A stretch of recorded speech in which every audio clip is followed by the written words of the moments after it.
Arms आपके vision को सुनकर, आप सभी का जोश देखकर मेरा उत्साह भी और बढ़ गया है।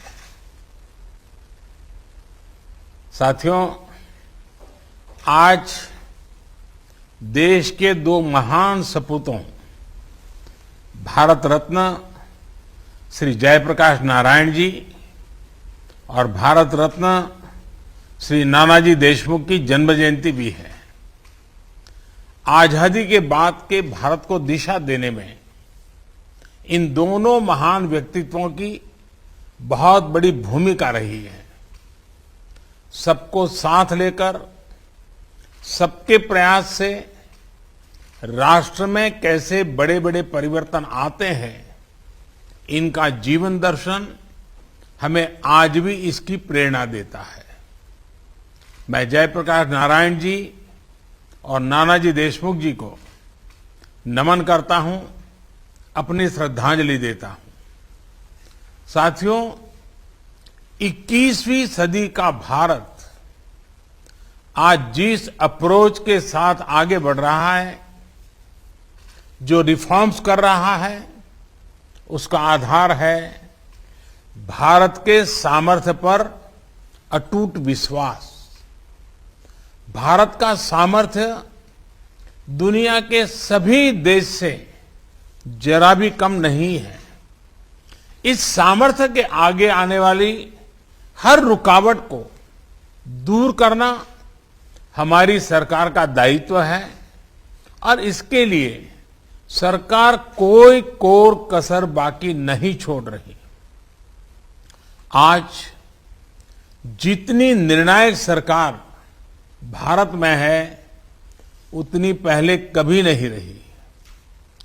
स्पेस सेक्टर और स्पेस टेक को लेकर आज भारत में जो बड़े रिफॉर्म्स हो रहे हैं, वो इसी की एक कड़ी है। मैं इंडियन स्पेस एसोसिएशन इस्पा के गठन के लिए आप सभी को एक बार फिर बधाई देता हूं, अपनी शुभकामनाएं देता हूं। साथियों, जब हम स्पेस रिफॉर्म्स की बात करते हैं तो हमारी अप्रोच 4 पिलर्स पर आधारित है। पहला, प्राइवेट सेक्टर को इनोवेशन की आजादी। दूसरा, सरकार की एनेबलर के रूप में भूमिका। तीसरा, भविष्य के लिए युवाओं को तैयार करना। और चौथा, स्पेस सेक्टर को सामान्य मानवीय की प्रगति के संसाधन के रूप में देखना। इन चारों पिलर्स की बुनियाद अपने आप में असाधारण संभावनाओं के द्वार खोलती है। साथियों, आप इस बात को भी मानेंगे कि पहले स्पेस सेक्टर का मतलब ही होता था सरकार, लेकिन हमने पहले इस माइंडसेट को बदला और फिर स्पेस सेक्टर में इनोवेशन किए। सरकार, स्टार्टअप एक दूसरे से सहयोग और स्पेस का मंत्र दिया। ये नई सोच, नया मंत्र इसलिए जरूरी है क्योंकि भारत के लिए अब ये लीनियर इनोवेशन का समय नहीं है। ये समय एक्सपोनेंशियल इनोवेशन का है और ये मुमकिन तब होगा जब सरकार हैंडलर की नहीं, एनेबलर की भूमिका निभाएगी। इसलिए आज डिफेंस से लेकर स्पेस सेक्टर तक सरकार अपने एक्सपर्टाइज को साझा कर रही है। प्राइवेट सेक्टर के लिए लॉन्च पैड उपलब्ध करवा रही है। आज इसरो की फैसिलिटीज को प्राइवेट सेक्टर के लिए ओपन किया जा रहा है। अब यह सुनिश्चित किया जाएगा कि इस क्षेत्र में जो टेक्नोलॉजी मैच्योर हो चुकी है, उसे प्राइवेट सेक्टर को भी ट्रांसफर किया जाए। हमारे जो यंग इनोवेटर्स हैं, उन्हें इक्विपमेंट खरीदने के लिए समय और ऊर्जा न खर्च करने पड़े, इसलिए सरकार स्पेस एसेट और सर्विसेज के लिए एग्रीगेटर की भूमिका भी निभाएगी। साथियों, प्राइवेट सेक्टर के पार्टिसिपेशन को फैसिलिटेट करने के लिए देश ने इन स्पेस की स्थापना भी की है। इन स्पेस सेक्टर से जुड़े सभी मामलों में एक सिंगल विंडो इंडिपेंडेंट एजेंसी के तौर पर काम करेगी। इससे प्राइवेट सेक्टर के प्लेयर्स को, उसके प्रोजेक्ट्स को और गति मिलेगी।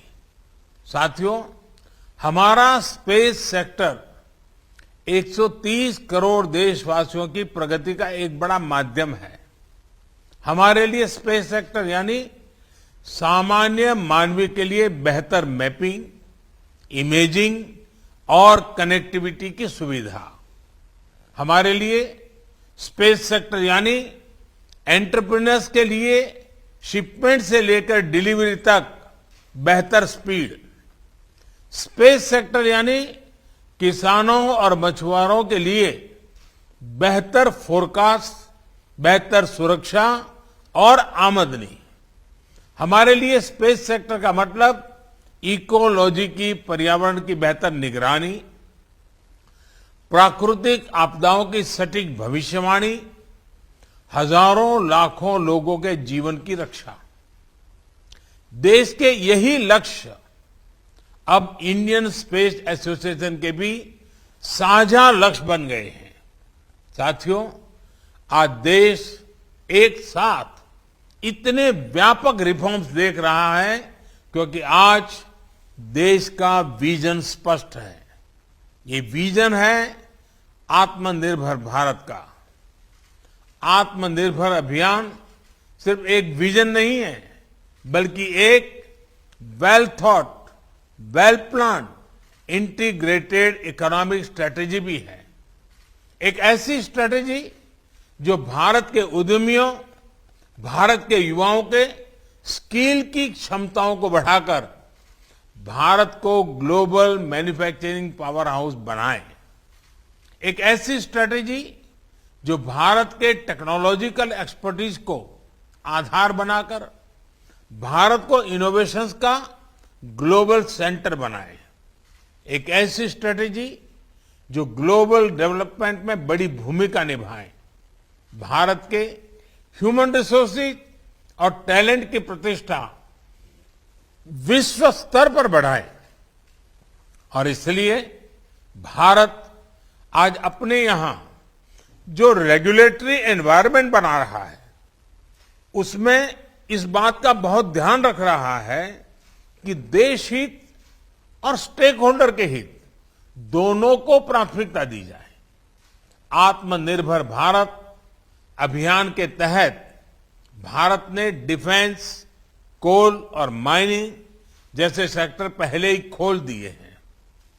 पब्लिक सेक्टर एंटरप्राइज को लेकर सरकार एक स्पष्ट नीति के साथ आगे बढ़ रही है और जहां सरकार की आवश्यकता नहीं है, ऐसे ज्यादातर सेक्टर्स को प्राइवेट एंटरप्राइज के लिए ओपन कर रही है। अभी एयर इंडिया से जुड़ा जो फैसला लिया गया है, वो हमारी प्रतिबद्धता और गंभीरता को दिखाता है।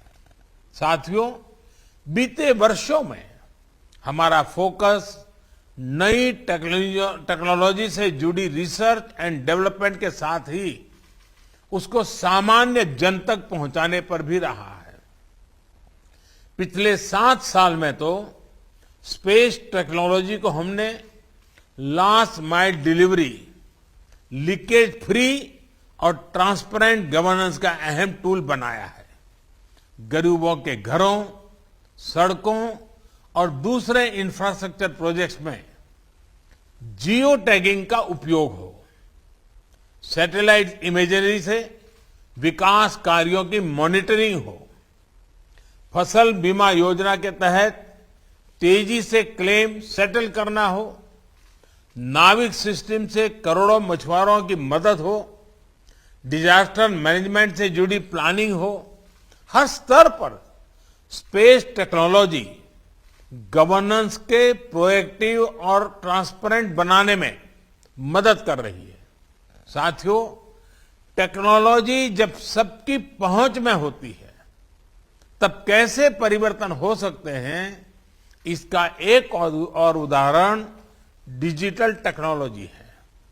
आज अगर भारत दुनिया की टॉप की डिजिटल इकोनॉमी में से एक है तो इसके पीछे एक बड़ा कारण यह है कि हमने डेटा की ताकत को गरीब से गरीब को भी सुलभ बनाया है। इसलिए आज जब हम कटिंग एज टेक्नोलॉजी के लिए स्पेस को एक्सप्लोर कर रहे हैं तब हमें उस नागरिक को याद रखना है जो अंतिम पायदान पर खड़ा है। हमें याद रखना है कि भविष्य की टेक्नोलॉजी से डिजिटल इकोनॉमी में से एक है तो इसके पीछे एक बड़ा कारण यह है कि हमने डेटा की ताकत को गरीब से गरीब को भी सुलभ बनाया है। इसलिए आज जब हम कटिंग एज टेक्नोलॉजी के लिए स्पेस को एक्सप्लोर कर रहे हैं तब हमें उस नागरिक को याद रखना है जो अंतिम पायदान पर खड़ा है। हमें याद रखना है कि भविष्य की टेक्नोलॉजी से हमें दूर सुदूर के गांव में गरीब से गरीब को उत्तम रिमोट हेल्थ केयर, बेहतर वर्चुअल एजुकेशन, नेचुरल डिजास्टर से बेहतर और प्रभावी सुरक्षा, ऐसे अनेक समाधान देश के हर वर्ग, हर कोने तक पहुंचाने हैं। और हम सब जानते हैं कि इसमें स्पेस टेक्नोलॉजी का बहुत योगदान हो सकता है। साथियों, भारत दुनिया के उन गिने चुने देशों में से है जिसके पास अंतरिक्ष में एंड टू एंड कैपेबिलिटी है। हमने स्पेस टेक्नोलॉजी के सभी पहलुओं जैसे सैटेलाइट्स, लॉन्च व्हीकल्स, एप्लीकेशन से लेकर इंटरप्लेनेटरी मिशन में महारत हासिल की है। हमने एफिशिएंसी को अपने ब्रांड का अहम हिस्सा बनाया है। आज जब इंफॉर्मेशन एज से हम स्पेस एज की तरफ बढ़ रहे हैं तब इस एफिशिएंसी की ब्रांड वैल्यू को हमें और सशक्त करना है। स्पेस एक्सप्लोरेशन की प्रोसेस हो या फिर स्पेस टेक्नोलॉजी की एप्लीकेशन, एफिशिएंसी और अफोर्डेबिलिटी को हमें निरंतर प्रमोट करना है।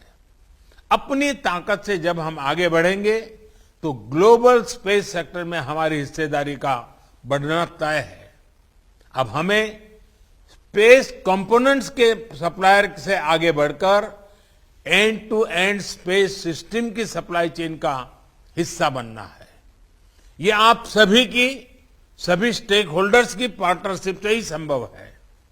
एक पार्टनर के तौर पर सरकार हर स्तर पर इंडस्ट्री को, युवा इनोवेटर्स को, स्टार्टअप्स को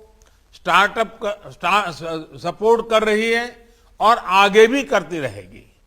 साथियों, स्टार्टअप का एक मजबूत इकोसिस्टम विकसित करने के लिए प्लेटफॉर्म अप्रोच बहुत जरूरी है।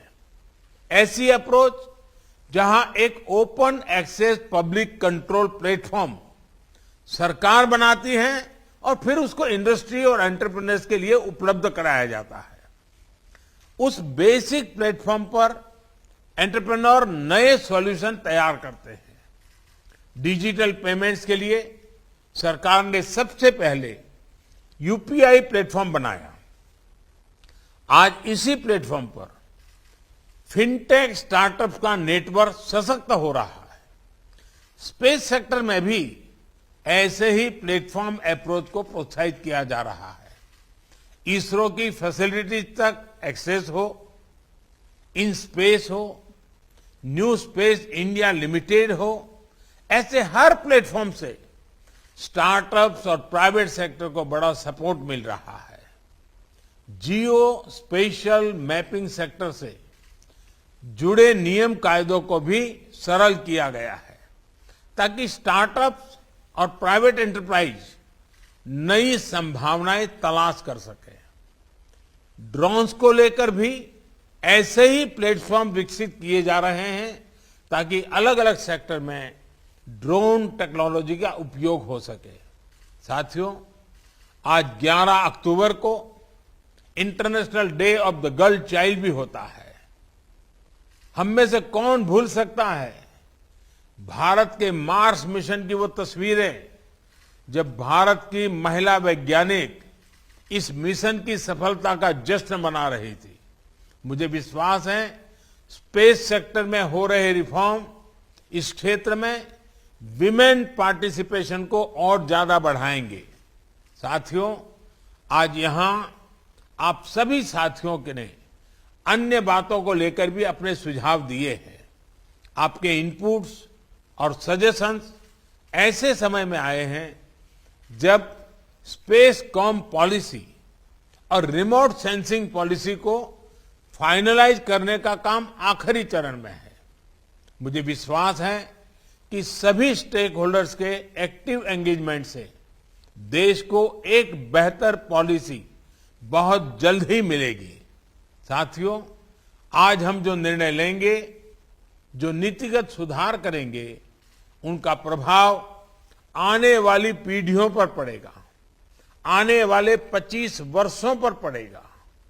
हमने देखा है कि 20वीं सदी में स्पेस और स्पेस पर राज करने की प्रवृत्ति ने दुनिया के देशों को किस तरह विभाजित किया।